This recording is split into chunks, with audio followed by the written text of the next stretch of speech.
Hello, आप लोगों का स्वागत है हमारे चैनल में। कल हमने बात की थी कि हम अपना स्टोरी जो है वो चैनल के थ्रू हम आपको बताएंगे। बेसिकली आज उसका फर्स्ट स्टेप हम स्टार्ट कर रहे हैं अपनी लव स्टोरी पार्ट 1 कि कैसे हमारा स्टार्टिंग हुआ, कैसे हमने आगे उसको लेके गए उस चीज़ को। तो हमारी स्टार्टिंग हुई कॉलेज दिनों में। हमारी एक फॉर्मल हाई हेलो हुई एक कॉमन फ्रेंड के थ्रू, जिसमें हम एक पार्टी में मिले हम।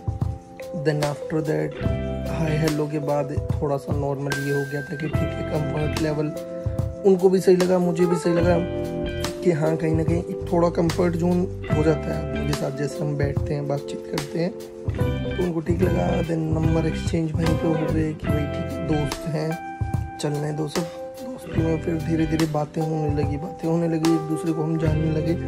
धीरे धीरे करते करते थोड़ी बातें ज़्यादा ट्रस्ट तक आने लग गई कि यार मैं तेरे पे ट्रस्ट करती हूँ या मैं तेरे पे ट्रस्ट करता हूँ, तो मैं तेरे को बता रहा हूँ। प्रॉब्लम्स में एक दूसरे को सपोर्ट करना हो गया कि यार ठीक है, निकल जाओगे, प्रॉब्लम कोई बड़ी चीज़ नहीं है, या मेरी तरफ से भी सेम ऐसा ही रहा। देन आफ्टर कुछ टाइम के बाद में हमें लगा कि यस, कहीं ना कहीं हमारा एक वो कनेक्शन बन रहा है जिसमें हमें लग रहा है कि हाँ भाई हम एक स्टेबल आ सकते हैं। देन फिर मेरी तरफ से इनको एक प्रपोज गया कि भाई मैं आपको लाइक करता हूँ, और बेसिकली फॉर्म में हमने पूछा कि भाई मैं आपको लाइक करता हूँ, तो what is your opinion about me, do you like me और नॉट। बेसिक सा बड़ा फॉर्मल सा हमने रिक्वेस्ट रखा। देन उसके बाद में फिर हमें एक प्लान आया कि भाई चलो मिलते हैं, मिल के हम इस बारे में बात करते हैं। तो उस टाइम मैडम जॉब पे थी, तो मैं भी साथ में जॉब करने पे आ गया था, क्योंकि एक साल हमारा सिलसिला ऐसा चलता रहा था लीस्ट कि हम एक दूसरे से बात करते रहे थे। उसके बाद में जॉब्स पे आ गए, दोनों अलग अलग सिटीज़ में जॉब हो गई। तो उस टाइम ड्यूरेशन में हमें लगा कि चलो एक बार मिलते हैं। देन हम एक दूसरे से मिलने के लिए हमने जगह डिसाइड की, फिर हम मिले, आपस में बात हुई हमारी, तो बहुत अच्छा हमारा बॉन्ड रहा। मिल गया कि भाई ठीक है, एक दूसरे को पसंद करने लग गए, और सारी चीज़ें एक साथ मतलब हो गई कि भाई ठीक है, कि ज़िंदगी में ऐसा लगा कि हाँ कुछ मिल गया है। देन हम फिर उसके बाद में कुछ टाइम हमारा ऐसे ही चलता रहा। बीच में थोड़ा होता था कभी कोई चीज़ को लेके मिसअंडरस्टैंडिंग हो जाए, क्योंकि लॉन्ग डिस्टेंस का सबसे बड़ा प्रॉब्लम ये होता है कि कहीं ना कहीं एक दोस्त होता है सबका गर्ल्स में, और जो क्लोज का नाम जिसको दिया जाता है, और वो दोस्त। देन गाइज फिर उसके बाद में हम जब मिल गए, सारी बातें हो गई, धीरे धीरे हम स्ट्रॉन्ग बॉन्ड पे आ गए। और फिर उसके बाद में हम बहुत बार मिले हैं, बाहर घूमे, फैमिली से छुप के, डर के, सारी चीज़ें की हैं, मतलब घूम के प्लेसेस देखे हैं, अच्छी अच्छी चीज़ें घूमे हैं, तो काफ़ी अच्छा रहा। और एक सिटी से दूसरी सिटी, और उस टाइम बहुत नॉर्मल सी जो स्टार्टिंग में बहुत ही मतलब ऐसा था कि यार फिनेंशियली भी थोड़ा सा इशू रहता ही था, बट फिर भी एडजस्ट किया। फिर उसके बाद में हमने डिसाइड किया कि भाई आगे रिश्ते को कैसे लेके जाना है, and we were thinking about it कि हम कहाँ से कैसे किस तरीके से इसको आगे लेके जाएं। देन फिर उसके बाद में हमारे जिया जी हैं, उन्होंने मिलके हमें सपोर्ट किया कि ठीक है, तुम्हारे बिहाफ पे मैं इस बात को आगे लेके जाऊंगा। तो हमारी वो उन्होंने बात की फैमिलीज़ की, क्योंकि देखिए कहीं ना कहीं जहाँ हम जिस समाज में रहते हैं वहाँ सारी चीज़ें महत्व रखती हैं। मैं ये नहीं कहता हूँ, ना मैं कास्टिज्म को मानता हूँ, ना मैं कोई और चीज़ पे बिलीव करता हूँ, बट बेसिकली क्या है, कहीं ना कहीं समाज की नज़रों में ये चीज़ आती है। चाहे हम उसको आज की जनरेशन में कभी भी उसको डिनाई ज़रूर करते हैं कि नहीं नहीं यार, मैं तो कास्टिज्म में मानता नहीं हूँ, मैं फलाने में नहीं मानता, मैं ढिमकाने में, यस कहीं ना कहीं, बट वो चीज़ें देखी जाती है। आज भी जब लड़का लड़की को देखा जाता है तो सारी चीज़ें मिलाई जाती हैं, हॉरोस्कोप के भी तरीके से चला जाता है। तो फिर उन्होंने हमारी बिचौले बन के, जिसको बिचौले बोलते हैं हम, उन्होंने बिचौले बन के हमारी बात करी। इनके पापा से बात हुई इनके पापा के दोस्त से बात हुई एक्चुअल में। उनको कोई जानकार था, तो वो डॉक्टर थे पेशे से, तो उनसे जानकार हुई, क्योंकि जिया जी में मेडिकल लाइन में है, तो उनका कांटेक्ट हुआ तो उन्होंने बताया कि भाई मेरा साला है ऐसे ऐसे शादी के लिए है वो भी। तो उन्होंने किस्मतों से आगे से बोला कि यार कि मेरे भी एक दोस्त की बेटी है जिसकी शादी है करनी है अभी, तो क्यों ना हम एक दूसरे को दिखा दें उनको। तो फिर हमें तो ऑफिशियली पता ही था कि क्या होना है आगे, बट फिर भी हमने एक बहुत अच्छा प्लान जो था हमारा वो एग्जीक्यूट किया। हमें दिखाया गया, हमने घर वालों के सामने वही शाही पन्ने में ये आई, इन्होंने शाही पन्ना दिखाया। तो उस टाइम यही था कि हम नाटक में कामयाब रहे और हमारी शादी हो गई। अब शादी के बाद में जो लाइफ में चेंजेस जो आए, जो चीज़ें हुई वो ये हुई कि शादी होने के बाद में एक तो रिस्पॉन्सिबिलिटी आदमी की बढ़ जाती है। पहले क्या था कि पहले ठीक है कहीं भी रुको, कहीं भी दोस्तों के साथ जाओ, कोई इशू नहीं है, हालांकि आज भी कोई इशू नहीं है, बट कहीं ना कहीं ये रहता है कि यार घर पे फैमिली है, यार उनको भी देखना है, कोई दिक्कत ना हो जाए, प्रॉब्लम ना हो जाए, बीमार ना हो जाए वो पीछे से, तो सारी चीज़ें देखनी पड़ती हैं। तो हमने ये चीज़ सोची कि भाई आगे के लिए ये चीज़ भी देख के चलना पड़ेगा, तो रिस्पॉन्सिबिलिटी आई गई हमारे ऊपर।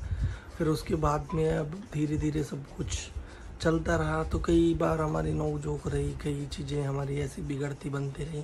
उससे हमें लाइफ का एक एक्सपीरियंस मिल गया कि भाई चाहे कुछ भी हो जाए, हस्बैंड वाइफ में ना ये बॉन्ड लिटरली होना चाहिए कि तुम चाहे एक बार के लिए किसी भी सिचुएशन में डाउन स्टेप पे आ जाओ, बट वाइफ उस टाइम पे तुम्हारा हाथ होल्ड करे। और जब वाइफ किसी डाउन स्टेप पे चल रही है तो आप उनका हाथ होल्ड करो, वो सबसे ज़रूरी होता है। किसी भी रिश्ते में विश्वास तो देखो सबसे बड़ी चीज़ है, क्योंकि अगर ट्रस्ट नहीं है तो कुछ भी नहीं है।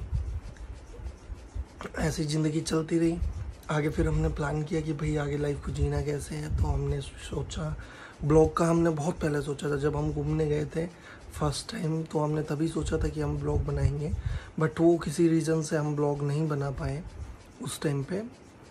तो अभी हमने स्टार्टिंग की है दोबारा फिर से कि एक बार चलो कोशिश करते हैं कि लोगों की नज़र में हम आए।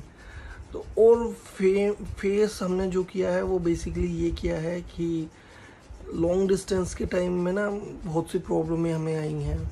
मिलने से लेके हमारे महीने निकल जाते थे, क्योंकि देखिए ना जयपुर नज़दीक है ना गुड़गांव नज़दीक है।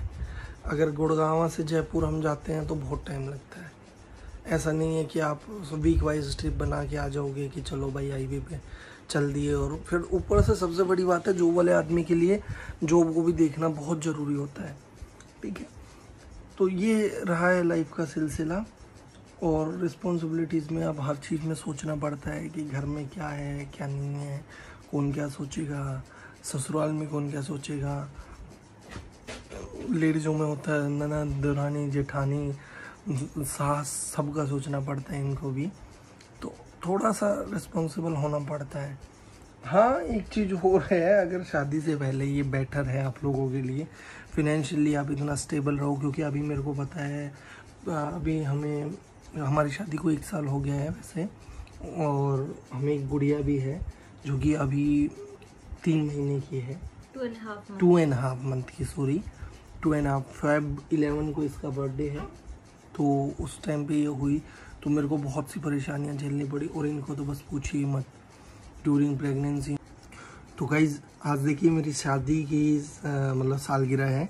1 साल हम दोनों ने बहुत अच्छे से कंप्लीट किया है, फैमिली के साथ में कंप्लीट किया है, जॉइंट फैमिली में कंप्लीट किया है, तो काफ़ी अच्छा लग रहा है। तो हमने एक छोटा सा सेलिब्रेशन भी रखा है पीछे कि आज हम केक कटिंग करेंगे और सारी चीज़ें करेंगे। और बाकी हमारी जो समस्याएं हैं, आज मैंने आपको बहुत गुड़ पार्ट बता दिया कि हम नॉर्मली मिले दोस्त के थ्रू, कॉमन फ्रेंड के थ्रू, देन हमारी बातें हो गई, सारा कुछ मैंने आपको नॉर्मली बता दिया है। अब जो हमारी लाइफ में जो प्रॉब्लम्स आई हैं, जो हमने झेला है, वो मैं आपको आगे वाली वीडियोज़ में बताऊँगा कि हाँ एक लवर के लिए एक लड़की को पाने में क्या क्या प्रॉब्लम्स होती हैं, और एक लड़की के लिए भी उस लवर को पाने में क्या क्या दिक्कतें होती हैं। उसको पाने के बाद में, शादी होने के बाद में अगर बच्चे की सोचते हैं तो प्रेगनेंसी के टाइम पे क्या क्या इशू होते हैं, क्या क्या मेडिकल प्रॉब्लम्स होती हैं, सारी चीज़ें मैं आपको बताऊंगा। और फैमिली में किस तरीके से आपको हर चीज़ मैनेज करनी पड़ती है जब आप लव मैरिज कर लेते हैं, कि भाई किसी को कैसे बोलना है, किसी बात को अगर आप सीधे मुँह पे बोलते हो तो थोड़ी उल्टी होके जाती है सबके पास। तो वो मैं आपको बताऊंगा। और फिर मैं अपनी डॉल रावी से भी आपको इंट्रोड्यूस कराऊंगा कि इसका अभी तक 3-2.5 महीने का सफ़र कैसा रहा है, ये कब सोती है, कैसे सोती है, वो हम ही जानते हैं। तो वो मैं आपके साथ शेयर करूँगा। मे बी उस चीज़ में थोड़ी इन्फॉर्मेशन भी होगी आपके लिए कि आप ड्यूरिंग भाई लवर हैं तो किस तरीके से अपने लवर तक पहुंचा जा सकता है पॉजिटिव वे में with family. And second thing, pregnancy के टाइम में क्या इशू होते हैं, शादी के बाद आपको परिवार को कैसे मैनेज करना है, वो हम सारी चीज़ें आपको डिटेल्स बताएंगे। तो आज बेसिक हमारा यही था मिस्टर एंड मिसेस वशिष्ठ का। आज हम आपको बहुत अपनी साधारण स्टोरी बता के और हम आपको उत्सुक करना चाहते हैं कि चलिए ठीक है, नेक्स्ट ब्लॉग में हमें थोड़ी लवर्स के बारे में जानकारी को मिलेगी। तो नमस्कार, आज हम अपना सेलिब्रेशन करते हैं, देन ये वीडियो भी हम अपलोड करेंगे। और आप प्लीज़ ज़रूर सब्सक्राइब कीजिए, वॉच कीजिए। आई एम श्योर कि आप लोग जब आएंगे हमारे चैनल पे, आप लोग हमें कमेंट्स करके बताएंगे कि हमें किस टाइप से आगे रिप्रेजेंट करना चाहिए, किस तरीके से हमें बतानी चाहिए, क्या हमने कमियां छोड़ी हैं, क्या हम ब्लॉग में कुछ भूल रहे हैं, छोड़ रहे हैं, क्योंकि हमारे लिए भी ये न्यू है।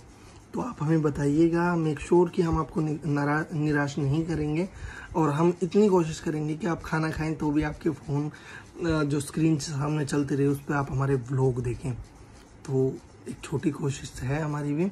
चलिए इसी के साथ हम आपसे विदा लेते हैं और हम मिलते हैं नेक्स्ट व्लॉग में बहुत अच्छी स्टोरी के साथ में जो हमारी रियल लाइफ की है। Bye bye, take care, bye bye.